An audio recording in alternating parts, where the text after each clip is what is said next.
Today's topic for this video is a play by William Congreve and name of this play is Love for Love. Love for Love नाम का ये जो play है ये एक restoration comedy है.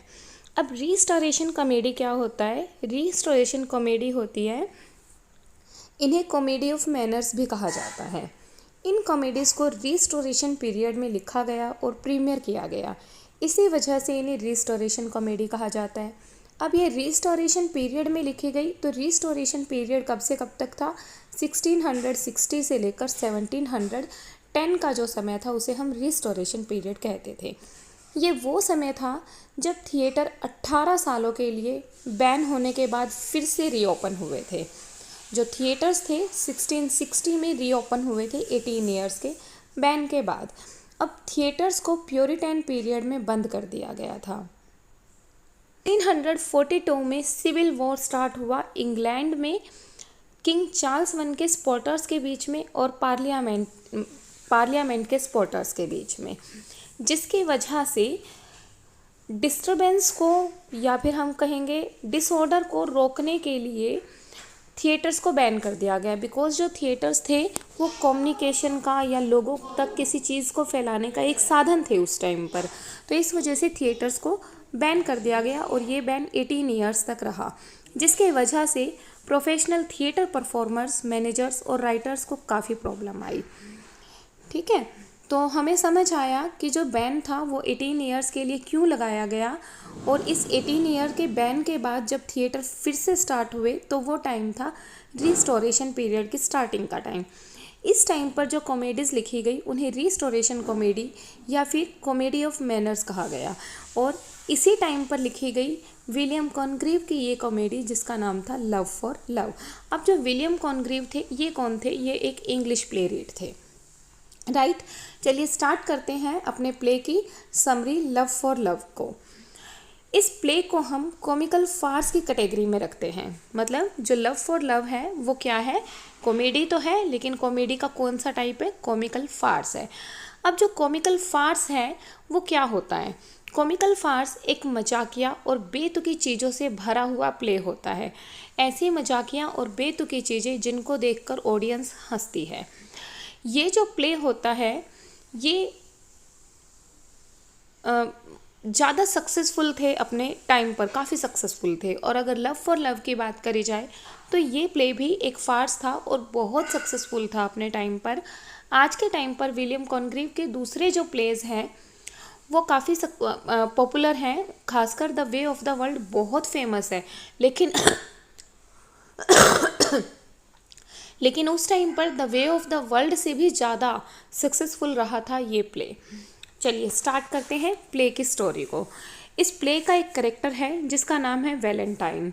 ये वैलेंटाइन बहुत ही खर्चीला व्यक्ति था, खर्चीला लड़का था, और इसी खर्चीलेपन की वजह से इसके फादर इससे नाराज़ हो गए, और अपने इसी फिजूल खर्ची की वजह से इसने अपने फादर को भी अपने से नाराज़ कर दिया, और साथ ही साथ जो क्रेडिटर्स थे जिनसे इसने पैसा उधार ले रखा था उन्होंने इसको घेर लिया. वो लगातार इससे पैसे मांग रहे थे, तो ये काफ़ी परेशान था. इसके फादर का नाम था सर सिम्पसन लीजेंड. अब सर सिम्पसन लीजेंड से इसने जब पैसे मांगे, क्योंकि क्रेडिटर्स इससे लगातार पैसे मांग रहे थे और इसको फिजूल खर्ची के लिए पैसे चाहिए ही होते थे, तो इसने जब अपने फादर से पैसे मांगे तो उसने इसे यूरो 4000 देने का ऑफ़र किया. और ये जो यूरो 4000 थे ये सिर्फ इतने पैसे थे कि इनसे ये अपना कर्ज चुका सकता था.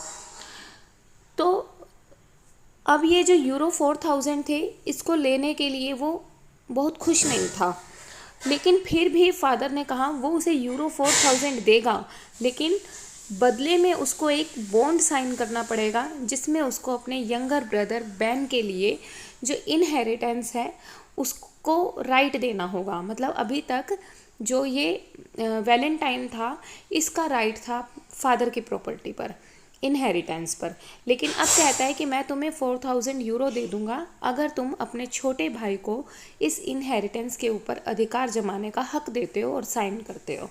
ठीक है, अब वैलेंटाइन को बेचारे को क्या करना था? अपनी इस मुश्किल कंडीशन से निकलना था. तो इसीलिए ये क्या करता है, इस कंडीशन से बचने के लिए और इस एम्बेरसमेंट से बचने के लिए इस बॉन्ड को साइन कर देता है। दूसरी तरफ, एक तरफ तो ये फिजूल खर्ची करता था, दूसरी तरफ ये एक एंजेलिका नाम की लड़की से लव करता था। ये जो एंजेलिका थी ये बहुत ही रिच थी और लेकिन अभी तक इसने किसी से मतलब मैरिज नहीं की थी। सर सिम्पसन ने अपने छोटे बेटे बेन के लिए एक मैच अरेंज किया, मतलब उसकी शादी के लिए कोई लड़की देखी। और ये जो बेन था ये एक मैरिनर था समुद्र पर, यानी समुद्र यात्राएं करता था। अब इस बेन के लिए उसने जो लड़की देखी उसका नाम था मिस प्रू। ये जो मिस प्रू थी ये एक मतलब बहुत ही साधारण सी कंट्री गर्ल थी। और ये मिस प्रू जो थी इसके एक फादर थे जो कि एक एस्ट्रोलॉजर होने का क्लेम करते थे। वो कहते थे कि मैं एक एस्ट्रोलॉजर हूँ, यद्यपि वो बिल्कुल एक अंधविश्वासी और मूर्ख से व्यक्ति थे, ठीक है, लेकिन क्या कहते थे अपने आप को कि मैं एक एस्ट्रोलॉजर हूँ। तो इस मिस प्रू से बेन की शादी फिक्स करना चाहते थे बेन के फादर। अब वैलेंटाइन को रियलाइज़ हुआ कि उसने जो बॉन्ड साइन किया है अपने भाई बेन के लिए, उसकी वजह से वो तो बर्बाद हो जाएगा, ठीक है। इसीलिए उसने सोचा कि वो अपने फादर को मनाएगा, लेकिन उसको मनाने में वो फेल हो जाता है। इसके बाद वो प्रिटेंड करता है, जब पहले अपने फादर को मनाने की कोशिश करता है कि ये जो इनहेरिटेंस है ये बेन के अधिकार से मुक्त करा दी जाए, लेकिन जब फादर सिम्पसन नहीं मानते हैं तो क्या करता है, पागल होने का दिखावा करता है, ठीक है। और इस पागल होने की कंडीशन का दिखावा करते हुए वो इस फाइनल डीड को साइन नहीं करता और अपने भाई को इनहेरिटेंस का हक नहीं देता है। फाइनली एंजेलिका को बहुत दुख होता है ये देखकर और वो इस मामले में इंटरफेयर करती है। वो सर सैमसन कौन है, वैलेंटाइन के फादर है। तो हालांकि वैलेंटाइन एंजेलिका से लव करता है, लेकिन एंजेलिका जब वैलेंटाइन के तौर तरीके देखती है तो उसे बहुत बुरा लगता है और इसी वजह से वो एक प्लान बनाती है। क्या करती है, सर सैमसन को बढ़ावा देती है कि उसे मैरिज के लिए प्रपोज करे, ठीक है।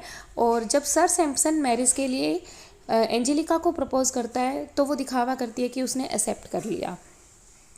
और जैसा कि सर सैमसन की अगर मैरिज हो जाती है तो बेटों के नाम प्रॉपर्टी होने का मतलब ही नहीं होता, फिर वो वाइफ के नाम हो जाती है।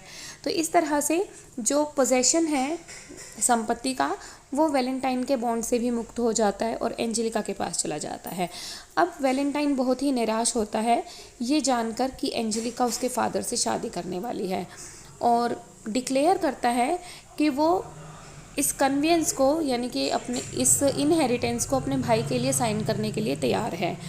तब वो क्या करती है, सारी की सारी जो प्लानिंग थी उसकी, ये एक झूठी प्लानिंग थी कि फादर के साथ मैरिज करने की, वो ये रिवील करती है वैलेंटाइन को और इस बॉन्ड को फाड़ देती है और वैलेंटाइन के लिए अपने लव को डिक्लेयर करती है। इस तरह से हैप्पीली वैलेंटाइन और एंजेलिका की मैरिज हो जाती है और वैलेंटाइन की जो फिजूल खर्ची थी या लालच था वो भी ख़त्म हो जाता है और वो अपने भाई बहन के प्रति अच्छा हो जाता है और स्टोरी एंड हो जाती है। इस तरह से ये एक कॉमेडी थी, इसके अंदर बहुत सारे कॉमिक सीन्स थे। जिस तरह से एंजेलिका ने अपने फादर इन लॉ से मैरिज का जो प्रपोजल था वो अपने लिए इंड्यूस करा और उसे एक्सेप्ट करा, और भी बहुत सारे जो सीन्स हैं वो कॉमेडी को शो करते हैं। तो ये जो प्ले था ये विलियम कॉनग्रीव का एक रिस्टोरेशन कॉमेडी थी।